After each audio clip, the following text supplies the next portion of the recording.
কল্পনা করুন এমন একটা লাইব্রেরি আছে যেখানে পৃথিবীর প্রতিটি মৃত মানুষের জীবন একটা বইয়ে লেখা আছে, তাদের প্রথম শ্বাস থেকে শেষ শ্বাস পর্যন্ত, প্রতিটি সিদ্ধান্ত, প্রতিটি ভুল, প্রতিটি রহস্য। কিন্তু সবচেয়ে ভয়ঙ্কর প্রশ্ন হল, আপনার বই যদি সেখানে থাকে অথচ আপনি এখনও বেঁচে আছেন? আজকের গল্পটা শুনলে আপনি রাতে ঘুমোতে পারবেন না, তাই এখনই চ্যানেলটা সাবস্ক্রাইব করে নিন, কারণ এই রহস্য আপনাকে শেষ পর্যন্ত ধরে রাখবে। চলুন শুরু করি। আয়ান, 28 বছর বয়স, ইতিহাসে মাস্টার্স করা, চাকরি নেই, প্রতিদিন সিভি পাঠায় কিন্তু কোথাও ডাক আসে না। একদিন ইমেলে একটা চিঠি এলো, প্রিয় আয়ান, আপনাকে দ্য ইটার্নাল লাইব্রেরিতে লাইব্রেরিয়ান হিসাবে নিয়োগ দেওয়া হয়েছে। আগামীকাল সন্ধে 7টায় পুরান ঢাকার ধোলাইখাল রোডের 13 নম্বর বাড়িতে আসুন। মনে রাখবেন, সময় মতো আসতে হবে, 1 মিনিট দেরি হলে দরজা খুলবে না। স্বাক্ষরহীন। আয়ান অবাক, সে তো এমন কোথাও আবেদন করেনি, কিন্তু চাকরির দরকার, তাই সিদ্ধান্ত নিল যাবে। পরদিন সন্ধ্যা 6:50 সে পৌঁছাল ধুলাইখাল রোডে। 13 নম্বর বাড়ি খুঁজতে গিয়ে দেখল পুরনো জরাজীর্ণ একটা বাড়ি, দেয়ালে শ্যাওলা, জানালায় মাকড়সার জালু। ঠিক 7টায় দরজায় নক করল। দরজা আপনা থেকেই খুলে গেল। ভেতরে অন্ধকার, একটা মোমবাতি জ্বলছে সিঁড়ির কাছে। ভেতরে আসো আয়ান, একটা বুড়ো কণ্ঠস্বর ভেসে এলো।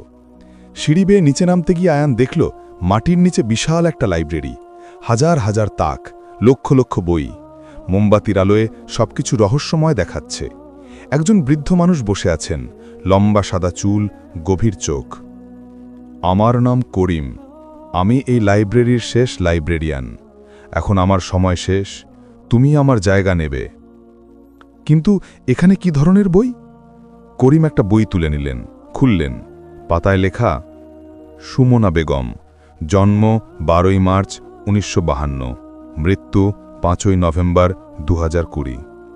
এই লাইব্রেরিতে পৃথিবীর প্রতিটি মৃত মানুষের জীবনগাথা আছে, তাদের জন্ম থেকে মৃত্যু পর্যন্ত প্রতিটি মুহূর্ত। আয়ান চমকে উঠল, এটা কিভাবে সম্ভব?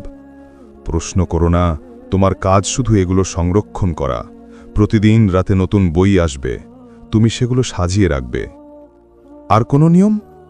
করিম গম্ভীর হয়ে বললেন, 3টে নিয়ম মনে রাখবে। কখনো কোনো বই পড়বে না, শুধু সাজিয়ে রাখবে। কখনো কোনো বই এই লাইব্রেরির বাইরে নিয়ে যাবে না, এবং সবচেয়ে গুরুত্বপূর্ণ, কখনো নিজের বই খোঁজার চেষ্টা করবে না। নিজের বই? কিন্তু আমি তো বেঁচে আছি। করিম মৃদু হাসলেন, আমিও একসময় এই কথাই ভেবেছিলাম। সেই বলে করিম হাঁটতে শুরু করলেন সিঁড়ির দিকে। আমার সময় শেষ, এই লাইব্রেরি এখন তোমার। কিন্তু আপনি কোথায় যাচ্ছেন? করিম ঘুরে তাকালেন।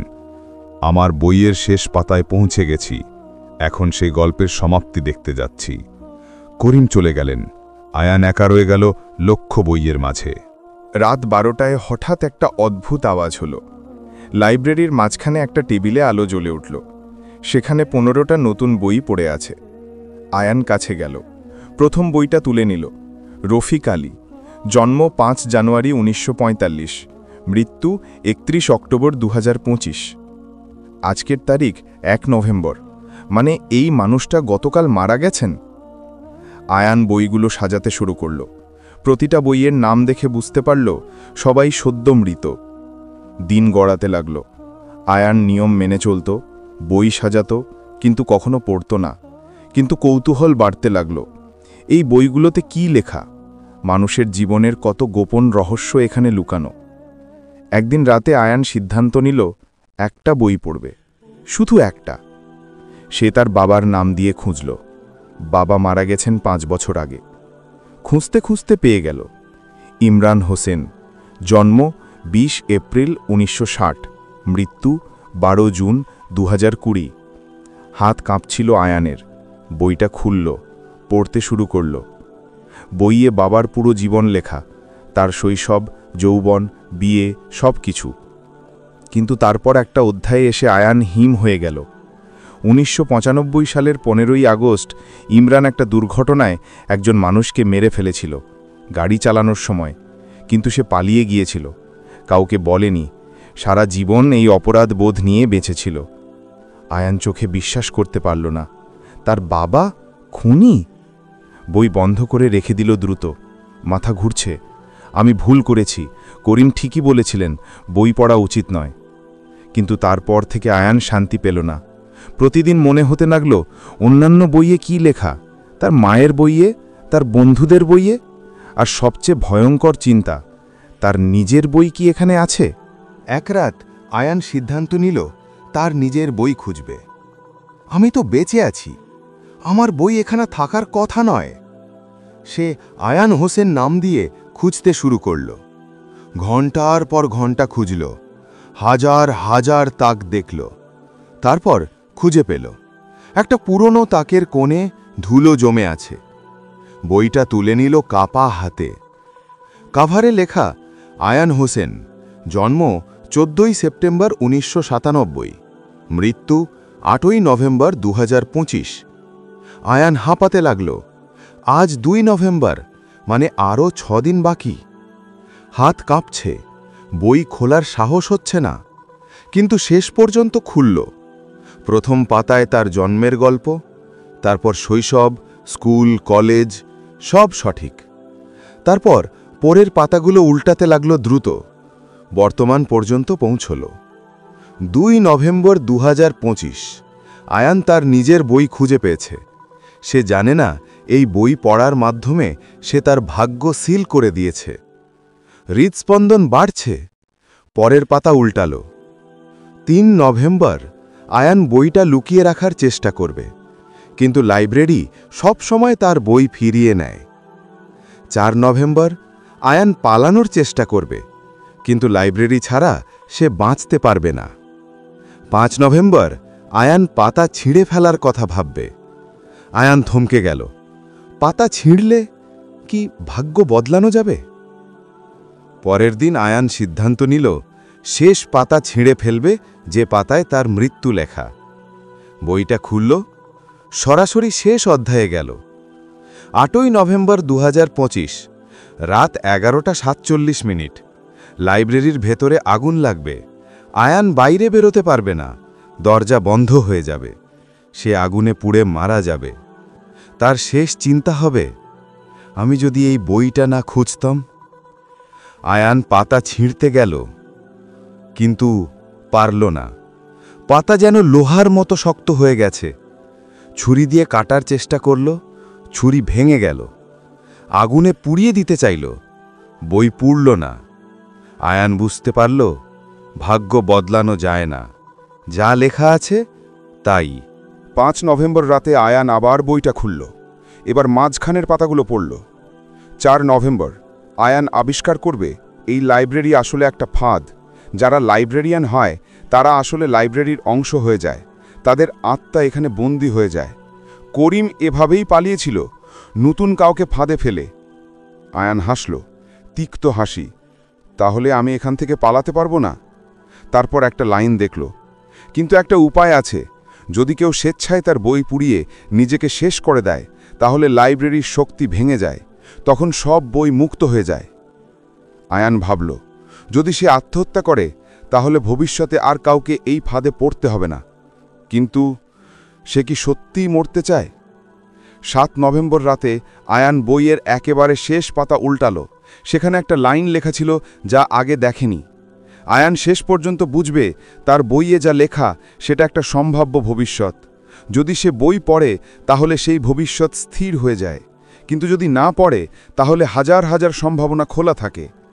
আয়ান হঠাৎ বুঝতে পারল, সে যখন প্রথম বইটা খুলেছিল তখনই সে তার ভাগ্য ঠিক করে ফেলেছে। যদি বই না খুলত তাহলে হয়তো ভিন্ন কিছু হতো।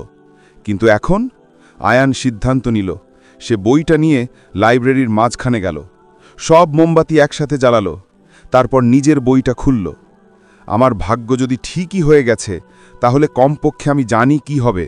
ভয়ে থাকার চেয়ে জেনে মরা ভালো। 8 নভেম্বর রাত 11টা। আয়ান বসে আছে, বইটা খোলা সামনে। 11:30, কিছু হচ্ছে না। 11:45, হঠাৎ দূরে একটা ধোঁয়ার গন্ধ। আয়ান দৌড়ে গেল ধোঁয়ার উৎসের দিকে। দেখল লাইব্রেরির পুরনো বৈদ্যুতিক তার থেকে আগুন লেগেছে। আগুন দ্রুত ছড়িয়ে পড়ছে। দরজার দিকে দৌড়ালো আয়ান, কিন্তু দরজা বন্ধ। খোলার চেষ্টা করল, খুলছে না। না, আমি এভাবে মরতে পারি না। হঠাৎ মনে পড়ল বইয়ে লেখা ছিল শেষ শেষ চিন্তা হবে। আমি যদি এই বইটা না খুঁজতাম। কিন্তু আয়ান এখন ভিন্ন কিছু ভাবছে। সে ভাবছে যদি আমি আগুন নেভাতে পারি। আয়ান দৌড়ে গেল পানির কলের কাছে, বালতি ভরে আগুনে ঢালতে লাগল। আগুন নিভছে না। হঠাৎ দেখল করিমের পুরনো ডেস্কে একটা ফায়ার এক্সটিংগুইশার আছে। দৌড়ে নিয়ে এসে স্প্রে করতে লাগল। ধীরে ধীরে আগুন নিভে গেল। আয়ান হাঁপাতে হাঁপাতে দেয়ালে হেলান দিল। ঘড়িতে তখন 11:58। সে বেঁচে গেছে, কিন্তু কিভাবে? তারপর বুঝতে পারল বইয়ে লেখা ছিল সে বাইরে বেরোতে পারবে না। কিন্তু আয়ান বেরোনোর চেষ্টা করেনি, সে আগুন নেভানোর চেষ্টা করেছে। মানে ভবিষ্যৎ বদলানো সম্ভব যদি ভিন্ন সিদ্ধান্ত নেওয়া যায়। পরদিন সকালে আয়ান নিজের বইটা আবার খুলল। শেষ পাতায় দেখল নতুন লেখা যুক্ত হয়েছে। 8 নভেম্বর রাত 11:47। আয়ান আগুন নেভাতে সক্ষম হয়েছিল। সে বুঝতে পেরেছিল ভবিষ্যৎ স্থির নয়, পরিবর্তনশীল। এই আবিষ্কারের পর সে সিদ্ধান্ত নিল বাকি পাতা সাদা। আয়ান হাসল, মানে তার ভবিষ্যৎ এখন তার হাতে। কিন্তু তারপরই আরেকটা নতুন বই দেখল টেবিলে। রিয়া খানম, জন্ম 3 মার্চ 2001, মৃত্যুর তারিখ লেখা নেই। আয়ান বইটা খুলল, দেখল মেয়েটা এখনও বেঁচে আছে, ঢাকা বিশ্ববিদ্যালয়ের ছাত্রী। কিন্তু শেষ পাতায় লেখা 10 নভেম্বর রিয়া একটা দুর্ঘটনায় মারা যাবে, যদি না কেউ তাকে সতর্ক করে। আয়ান বুঝতে পারল এই লাইব্রেরি শুধু অতীত নিয়ে নয়, ভবিষ্যৎ নিয়েও। এবং তার কাছে এখন একটা ক্ষমতা আছে, সে মানুষদের বাঁচাতে পারে। কিন্তু প্রশ্ন হল, সে কি উচিত? ভাগ্যের সাথে খেলা করা কি ঠিক? আয়ান সিদ্ধান্ত নিল সে এই লাইব্রেরির নতুন উদ্দেশ্য বানাবে।